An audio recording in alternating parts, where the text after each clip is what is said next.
욥기 40장.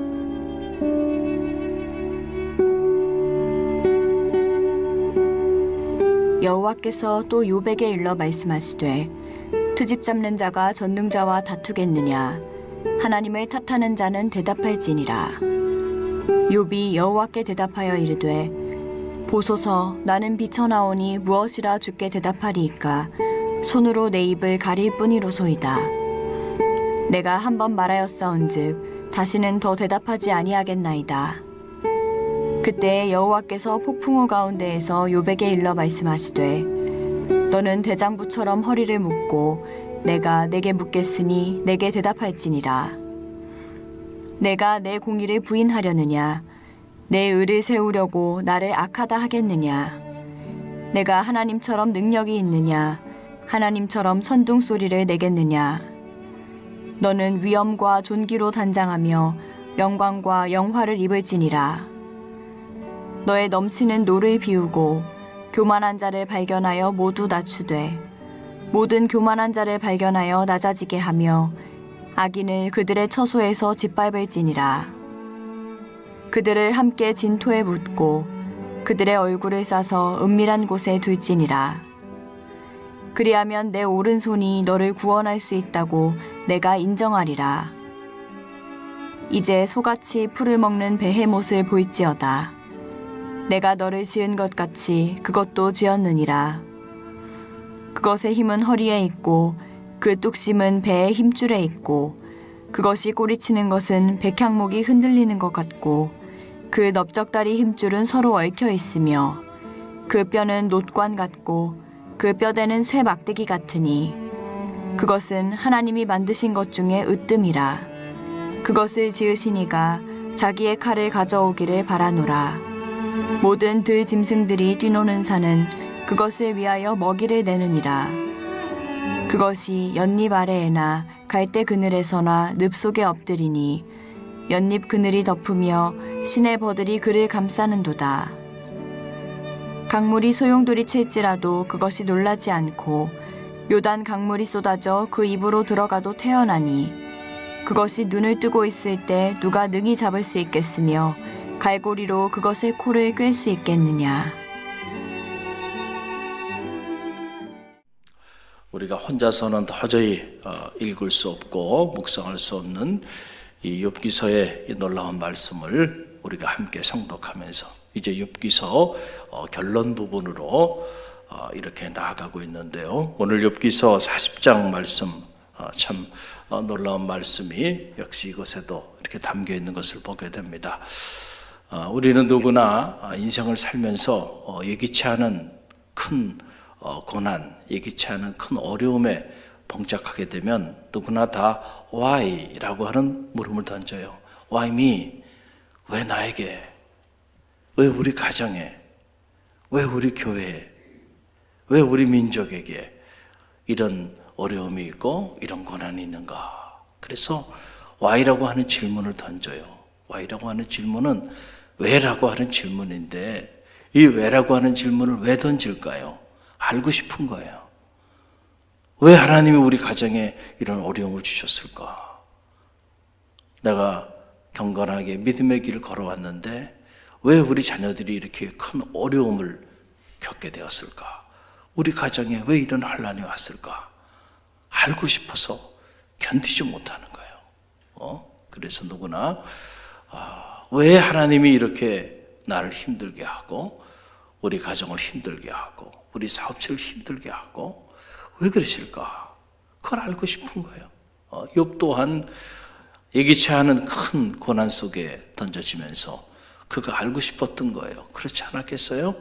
전 재산을 잃었습니다. 7남 3녀 다 비운으로 세상을 떠났고 사랑하는 아내도 자신을 저주하며 자기 곁을 떠났고 알 수 없는 질병에 걸려서 고통 가운데 지금 던져져 있는 상황인데 왜 자기 자신에게 이러한 큰 고난이 닥치게 되었는지 알고 싶지 않느냐 말이죠. 그래서 욥이 탄식하고 또 탄식하면서 알려달라고 그렇게 부르짖었던 것을 우리는 욥기서를 통해서 읽게 됩니다. 그런데 오늘 우리가 38장부터 하나님께서 폭풍 가운데 나타나셔서 욥에게 말씀하여 주시는데, 우리가 생각하기에는 그래 네가 그렇게 알고 싶니? 그리고 하나님께서 소상하게 사탄과 있었던 그 모든 일들을 다 설명을 해주시면 좋겠는데 하나님 그렇게 설명하지 않으시죠. 그리고는 욥에게 계속 내가 아느냐 하면서 오히려 질문을 던지시고 욥으로 하여금 그 질문에 대하여 답을 하도록 그 질문 앞에 서게 하고 있는 그런 모습을 보게 됩니다. 하나님께서 욥에게 너는 아느냐고 이렇게 계속 물으신 이유는 뭔가요? 바로 우리의 무지, 우리가 얼마나 무지한 존재인가라고 하는 우리 인간의 한계를 깨닫게 하기 위함이었음을 우리가 이미 묵상을 했죠. 여러분은 하나님의 일하심의 본질을 다 알고 그리고 신앙생활 하고 있나요? 한번 우리가 가만히 들여다보세요. 여러분은 정말로 여러분의 머리로 동정녀 탄생을 믿습니까? 여러분은 죽었던 나사로가 살아났어요. 주님께서 나오라 그러니까 그 시신이 썩어 냄새가 나나이다 그랬잖아요. 그런데 그가 살아서 나왔어요. 무리를 걸으시고 눈먼 자를 뜨게 하시고요. 안진뱅이를 일으키시고. 여러분 그걸 다 믿습니까? 여러분의 이성으로 다 납득이 돼요? 기독교의 경전인 창세기 1장 1절은 바라 엘로힘, 대초에 하나님이 천지를 창조하시니라. 자, 하나님이 말씀으로 let it be there, 빛이 있으라 하시면 빛이 있었다. 어떻게 하나님께서 말씀 한마디 하셨는데 빛이 생기고요. 여러분 이것을 다 여러분이 알기 때문에 여러분이 이성적으로 다 그 본질을 알기 때문에 믿고 있나요? 사실 창세기 1장 1절부터 이미 기독교의 경전의 문을 여는 순간 우리는 이미 우리 이성의 한계로는 도저히 헤아릴 수 없는 하나님의 그 놀라운 일하심의 사건이 시작되고 있는 걸 보게 돼요. 그래서 사실 우리가 알고 믿는다라고 하는 것이 얼마나 허망한 일인가, 또 하나님의 일하심의 손길을 다 알고 싶어 몸부림치는 것 자체가 얼마나 어리석은 일인지를 우리는 알아야 한다는 거예요. 그래서 주님께서 부활하셨는데 이 부활도 믿지 않는 사람들이 있죠. 주님께서 십자가에 달려서 저 수월에 내려가셨다가 사망 권세를 이기시고 생명의 첫 열매가 되셔서 부활하셨어요. 이 부활을 믿는 사람이 있는가 하면 믿지 않는 사람들이 있다니 아직도. 여러분이 이 부활의 사건의 본질을 여러분의 이성을 가지고 다 과학적으로 다 이해가 되기 때문에 여러분들이 인정하고 믿고 살아가나요? 그렇지 않죠. 그런데 이 부활하신 주님께서 의심 많은 도마, 그 의심 많은 도마를 찾아가잖아요. 그 도마는 믿을 수가 없다는 거예요. 제자들이 다 주님을, 부활하신 주님을 만났다는데도 나는 내가 직접 보지 않고 만져보지 않으면 믿을 수가 없다. 참, 어떻게 보면 우리가 다 의심 많은 도마와 같은 사람들이에요. 정말로 내가 직접 봐야지, 직접 만져봐야지. 그래야 믿는다는 거죠. 그 주님께서 의심 많은 도마에게 나타나셔서 직접 주님의 몸을, 그 상처받은 몸을 만지게 하시잖아요. 그리고 하신 말씀이 내가 나를 번거로 믿느냐? 보지 않고 믿는 자가 복되도다. 할렐루야.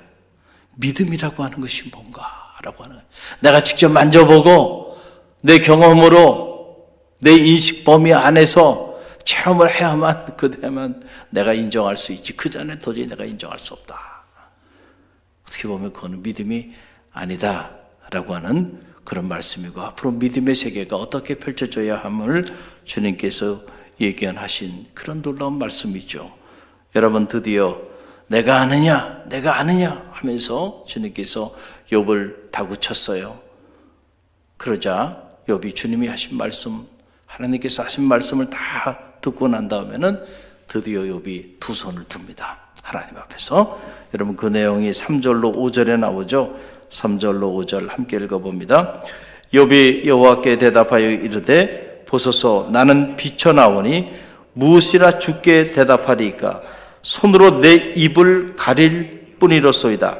내가 한 번 말하여 싸운즉 다시는 더 대답하지 아니하겠나이다. 아멘. 내가 다시는 더 이상 얘기하지 않겠습니다. 내 손으로 내 입을 어떻게 한다는 거예요? 막아버리겠습니다. 나같이 비천한 존재가 어떻게 감히 하나님 앞에서 입을 떼서 뭐라 주장을 하겠습니까? 라고 하는 사실이죠. 하나님이 계속 욥에게 온 우주 만물이 어떻게 돌아가고 있는지 이 비밀을 네가 아느냐라고 반복적으로 질문을 던지게 되자 그 질문의 신비 앞에서 자기 존재가 얼마나 아무것도 아닌 존재인지를 깨닫게 된 거예요. 저도 제가 미국에 유학생활을 만 9년을 했지만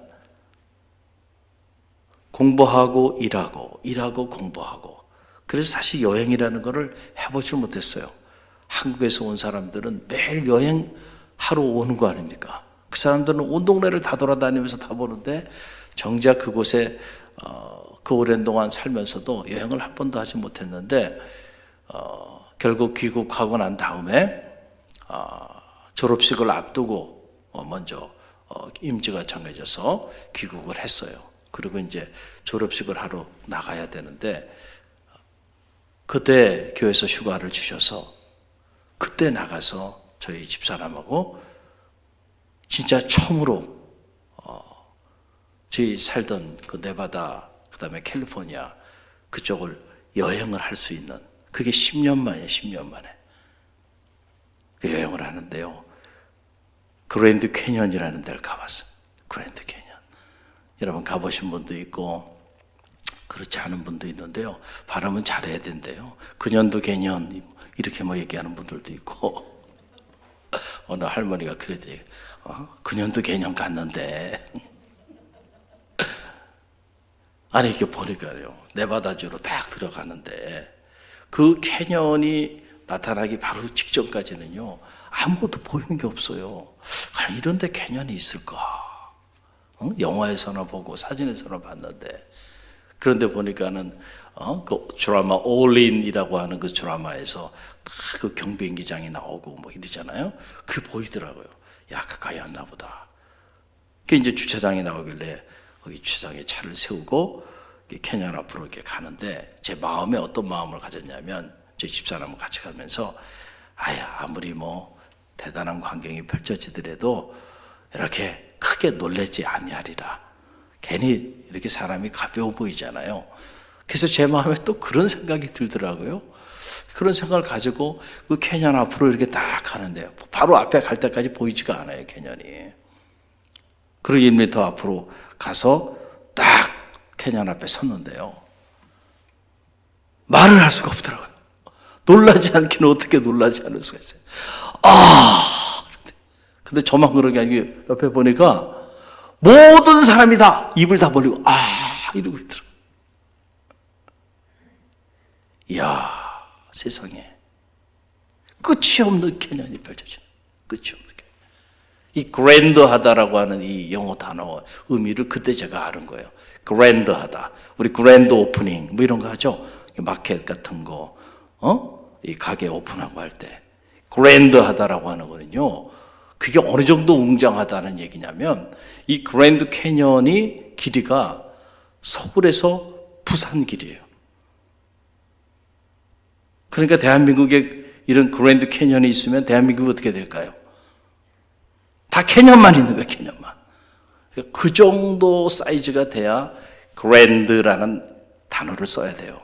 근데 조그만 마켓 오픈하면서 그랜드 캐년 그러니까 야 이게 참 어울리지 않는 말이죠. 끝이 끝이 없는 거예요. 끝이 없는 캐년. 상상을 해보세요. 서울에서 부산까지 캐년으로 쫙 펼쳐져 있다고 생각해보세요. 저 캐년 한 줄이 만들어지는데 얼마나 많은 세월이 흘렀을까. 그 웅장한 끝이 없는 캐년 앞에 섰을 때 나라고 하는 존재가 얼마나 보잘것없는, 정말 아무것도 아니구나. 내가 100년을 산다 할지라도 저 캐년에 한 줄도 형성될 수 있는 시간에 함께하지 못하네. 그런데 저 끝이 없는 저 캐년, 그 웅장한 대자연 앞에 딱 섰을 때요, 이야, 나라고 하는 존재가 정말 먼지만도 못한 아무것도 아닌 존재구나. 하나님, 내가 아느냐? 내가 아느냐? 온 우주 만물이 어떻게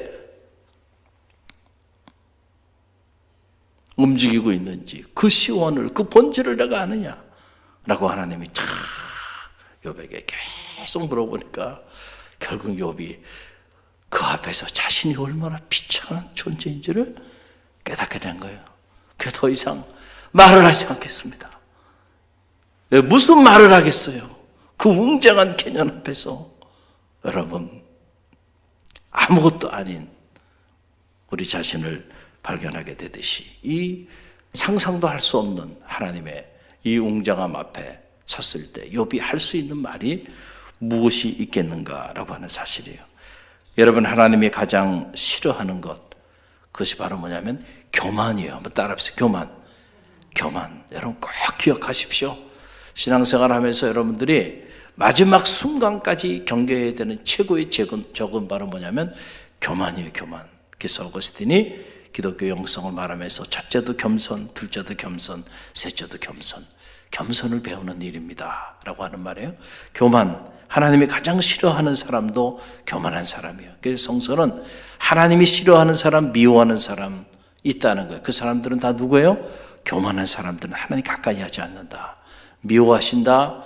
교만한 사람들은 멀리 하신다 라고 하는 거예요. 왜냐하면 우리가 교만해지기 시작하면은요, 교만하면은 우리 마음에 자꾸 우리의 이성이 작동을 해요. 그러다 보니까 뭐 하게 돼요? 의심을 품게 돼. 그래서 이 의심을 품게 되는 순간부터 우리 마음 안에는 불평과 원망이 쌓이고, 그리고 그 불평과 원망이 결국 하나님의 말씀을 따라 순종하지 못하게 만들어요. 그래서 결국은 교만만큼 무서운 죄가 없어요. 교만만큼 우리 삶을 무너뜨리는 독소가 없어요. 그래서 교만한 사람이 어느 공동체든 함께 하게 되면 그 교만한 사람 때문에 공동체가 어려움을 갖게 되는 거예요. 왜냐하면 그게 무서운 독소가 되기 때문에. 저는 바라긴 여러분이 교만한 사람이 아니고 겸손한 하나님의 사람들이 되시길 간절히 바랍니다. 왜 겸손하라고 하는 거냐면 사람 앞에 겸손하라는 얘기가 아니고요, 하나님 앞에, 창조주 하나님 앞에 서는 일이에요. 믿음이라는 코란데오, 날마다 하나님 앞에 서는 일인데 어떻게 하나님 앞에서 교만한 모습으로 설 수 있겠는가? 어떻게 교만한 모습으로 하나님 앞에 기도할 수 있겠는가? 어떻게 교만한 모습으로 하나님 앞에 예배할 수 있겠는가? 그러니까 우리는 늘 하나님 앞에 겸손한 모습으로 작아지고 더 작아져야 되는 것은 너무나도 당연한 건데, 우리가 자꾸 하나님 앞에 선다는 이 신전의식을 상실하고 살아가기 때문에 마치 사람 앞에 서듯이, 나보다 좀 못한 사람 앞에 서듯이 그런 생각을 가지고 나가기 때문에 교만해지는 거죠. 그런데 그 교만이 결국은 그래서 우리의 인생의 발목을 잡아버리는 거예요. 그래서 그 교만한 그 생각 때문에 하나님의 세계의 비밀을 알지 못하고, 모르기 때문에 의심하고, 모르기 때문에 불평하고 원망하다가, 모르기 때문에 하나님의 말씀에 순종하지 못하고 결국 불순종의 죄를 범하게 되는 이런 안타까운 상황에 놓이게 되는 거예요. 그래서 이 교만의 독소를 제거하는 것이 너무너무 중요하다. 오늘 10절로 14절 말씀 보게 되면 하나님이 욥에게 하시는 말씀이죠. 10절로 14절 함께 읽어봅니다. 너는 위엄과 존귀로 단장하며 영광과 영화를 입을지니라. 너의 넘치는 노를 비우고 교만한 자를 발견하여 모두 낮추되 모든 교만한 자를 발견하여 낮아지게 하며 악인을 그들의 처소에서 짓밟을지니라. 그들을 함께 진토에 묻고 그들의 얼굴을 싸서 은밀한 곳에 둘지니라. 그리하면 내 오른손이 너를 구원할 수 있고 내가 인정하리라. 아멘. 자, 교만한 자들을 발견하거든 반드시 낮추게 하고 악인을 그들의 처소에서 짓밟으라 라고 하는 얘기인데, 그때 구원의 손길이 임하게 될 것이다 라고 하는 거예요. 보면 교만한 것과 악인은 둘이 아니에요. 성경을 보면 언제나 교만한 사람이 악인이에요. 여러분, 무슨 악인이 무슨 특별한 어떤 악한 행동을 해야 악인이라고 생각하는데 그렇지 않아요. 교만한 사람이 악인이에요. 왜냐하면 교만한 사람은 의인의 길을 걸어가지 않아요. 교만한 사람은 결코 하나님의 말씀을 주야로 묵상하지 않아요. 교만한 사람은 결코 하나님의 말씀을 따라 살질 않아요. 그러니까 결국 교만한 그 마음을 갖는 순간부터 나는 악인의 길을 걸어가게 되는 거예요. 이 악인의 길은 망하는 겁니다. 언제나 여러분이 사실을 잘 아시고요, 여러분의 마음에 이 교만의 독소가 자리하지 않기를 간절히 바랍니다. 여러분의 가정이 교만한 공동체가 되지 않기를 바랍니다. 할렐루야. 우리 갈릴리 교회가 하나님 앞에 이 교만한 공동체가 되지 않기를 바랍니다. 겸손해야죠. 할렐루야. 그럴 때 하나님이 귀히 여기시고 우리를 들어 사용하시게 된다라고 하는 그런 사실입니다. 오늘 욥을 비롯해서 욥의 세 친구 엘리후까지 사실은 하나님 앞에서 그들이 교만한 행동을 한 거예요. 왜냐하면 그들의 생각을 가지고 하나님의 일하심을 이렇다 저렇다 말을 하고 따지고 주장하고 서로 논박하고 변론하고 했던 거 아니에요? 하나님 입장에서 보면 욥조차도 사실은 교만한 거예요. 이건 무슨 말이냐면은, 자, 욥기서 1장에 보면 욥이라고 하는 사람은 의인이었다 그러고 하나님을 경외하는 자였고 악에서 떠난 자였고, 자, 이렇게 참 흠이 없는 그런 자로 이렇게 기록되어 있는데, 사실은 절대적인 의미에서 욥이 의인이라는 얘기는 아니에요. 여러분 꼭 그 사실을 아시기 바랍니다. 그렇기 때문에 욥기서를 통해서 욥의 나약한 모습들을 우리가 보는 거 아니에요. 의인은 없나니 하나도 없다 그랬어요. 하나님 앞에서 절대적으로 의로운 사람이 있을 수 있겠는가? 우리 중에 누구도 그런 사람은 없어요. 그런데 분명히 욥기서에 목사님 욥은 의인이라고 그랬잖아요. 맞아요. 의인이라고 그랬어요. 하나님 그렇게 인정하신 거예요. 이것이 은혜입니다. 할렐루야. 하나님이 욥이 절대적으로 의롭지 않았지만은 그러나 하나님이 보시기에 욥을 의롭게 봐주신 거예요. 이것은 절대적인 의가 아니죠. 하나님의 은총이에요. 우리가 믿음 안에서 우리는 다 죄인인데 믿음으로 의롭다 칭함을 받았다 그랬잖아요. 이걸 칭의, justification이라는 거예요. 여러분이 의인이라 칭하여 주신 거예요. 성도라 칭하여 준 거지. 여러분이 정말 성도입니까? 정말로 여러분들이 절대적으로 하나님처럼 거룩한 존재입니까? 아니죠. 저도 그런 존재는 아니에요.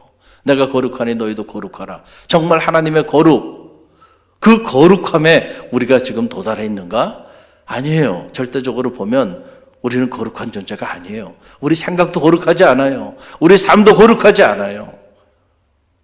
그럼에도 불구하고 성도로 불러주시고, 그럼에도 불구하고 우리를 의인이라 칭하여 주신 거죠. 이것은 전적인 하나님의 은혜입니다. 할렐루야. 그러니까 욥조차도 사실은 하나님의 은혜 안에서 그가 의로운 자고 경건한 자고 악에서 떠난 자지 절대적으로 그런 존재라고는 우리가 말할 수가 없다는 거예요. 그래서 지금 하나님께서 욥에게 얘기하시는 거예요. 너도 교만해. 너도 교만해 보니까. 그리고 너뿐만 아니고 너 주변에 교만한 자들을 다 낮추라는 거예요. 그런 말씀을 오늘 하나님께서 선포하고 있는 모습을 보게 돼요. 여러분, 믿음이란 뭔가요? 믿음이라는 것은 여러분이 이성적으로 이해가 되고 합리적으로 받아들여지는 것, 그것을 인정하고 그것을 수용하는 것이 믿음은 아니에요. 사실 우리는 누구나 크고 작은 믿음을 가지고 다 살아가고 있어요. 그러나 기독교가 말하는 피데스, 이 믿음이라는 것은 차원이 다른 믿음을 얘기하는 거예요. 자, 여러분들이 지금 여기 4층 이 성소 안에 지금 자리하고 계신데 여러분이 이 자리에 이렇게 앉아 계신 건 믿음이 있기 때문에 앉아 있는 거예요. 어떤 믿음? 이게 무너지지 않을 거라고 하는 믿음이 있기 때문에 20층, 30층 되는 아파트에 여러분 사시죠? 어떻게 거기서 잠이 옵니까? 그 무너지면 어떻게? 무너지지 않을 거라고 하는 뭐가 있어요?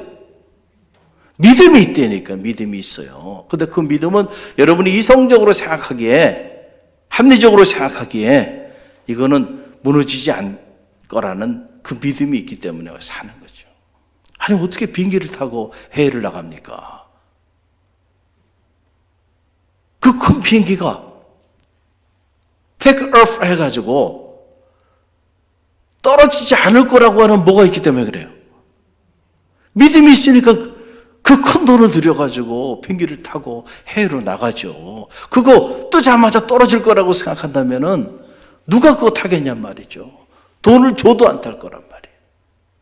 다 여러분들은 가만히 보면 믿음을 가지고 살아가고 있어요. 자동차를 타는 것도 마찬가지, 택시를 타는 것도 마찬가지. 이 택시가 가서 사고가 나지 않을 거라고 하는 뭐가 있기 때문에, 믿음이 있기 때문에 그래요. 음식을 먹는 것도 마찬가지예요. 이 음식 먹으면 여기 독이 들어있어가지고 먹자마자 다 토해내고 죽을 거라고 하는 생각을 한다면 어떻게 믿어요? 먹어요. 그래도 이렇게 유통되어지는 음식에는 사람이 먹으면 죽지 않을 거라고 하는 그 뭐가 있어요? 믿음이 있으니까. 남이 만든 음식을 어떻게 먹습니까? 음식점에 가가지고 거기에 뭐가 들어있는 줄 알고 어떤 양념을 넣는 줄 알고 그렇잖아요. 먹잖아요. 돈도 내고 먹어요. 왜? 믿음이 있으니까.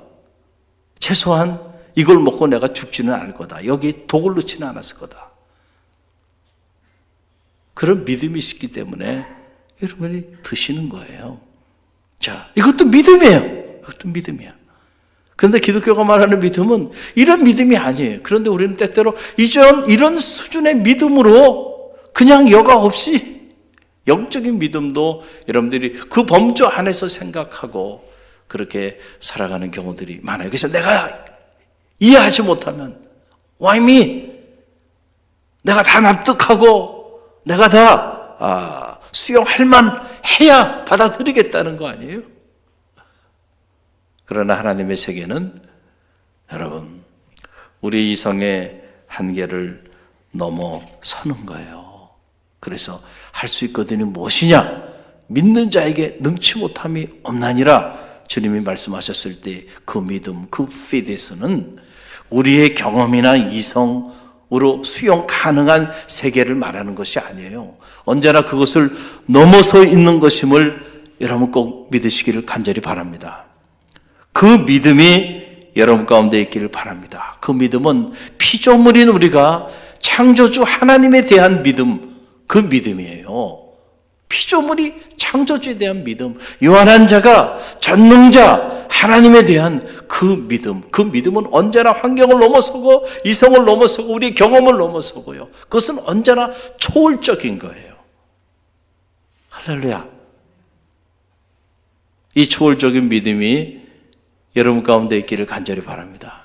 이 초월적인 믿음을 가지면 우리는 언제나 환경을 넘어서요. 환경을 탓하지 않습니다.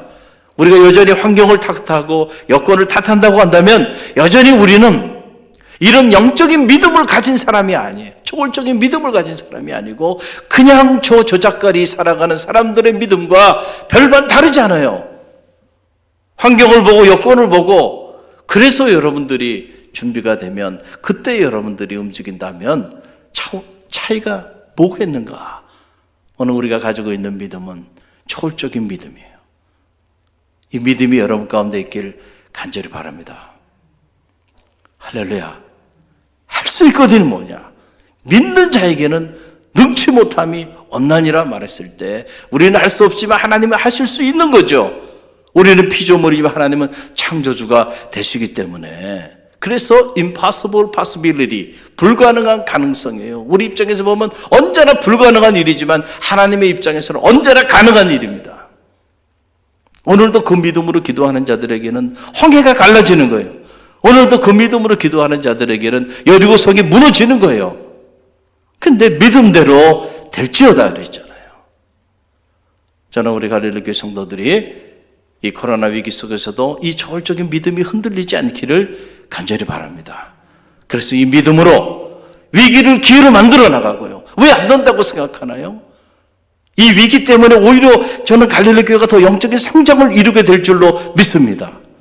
그 믿음을 가지고 여러분들이 기도하고 그 믿음으로 복음을 전하고 그 믿음으로 위기 가운데서도 우리에게 맡겨진 사명을 감당하고 그 초월적인 믿음을 가진 사람들은요, 언제나 환경을 넘어서는 거예요. 오늘 우리에게 요청되어지는 것은 다른 것이 아니죠. 오늘 우리에게 필요한 것은 다른 것이 아니에요. 바로 이 믿음이 필요한 데 믿음. 주님은 겨자씨만한 믿음이 있어도 산을 옮길 것이다 말했을 때 그 겨자씨만한 믿음은 초월적인 믿음을 얘기하는 거예요. 오늘 이 새벽에 그 믿음이 여러분을 움직이는 동력이 되기를 간절히 바랍니다. 그 믿음으로 말하세요. 그 믿음으로 생각하세요. 그 믿음으로 기도하세요. 그리고 그 믿음을 가지고 움직이세요. 그럴 때 믿음대로 될 줄로 믿습니다. 오늘 주신 말씀 붙잡고 우리가 기도하며